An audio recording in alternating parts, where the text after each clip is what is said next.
Hi friends, welcome to Love Sitara. Today we are going to learn some important vocabulary words from the editorial section of the Hindu newspaper. This will help you in the preparation of your competitive exam. So let's start. Our first word is dignity, which means self-respect.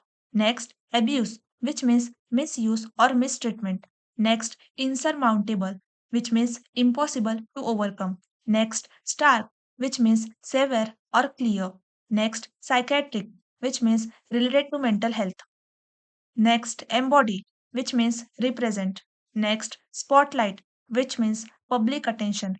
Next, unpack, which means examine in detail.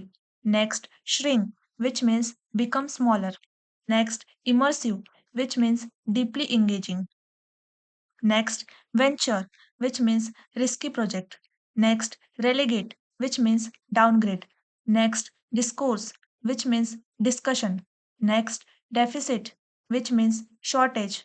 Next, stereotypical, which means oversimplified belief.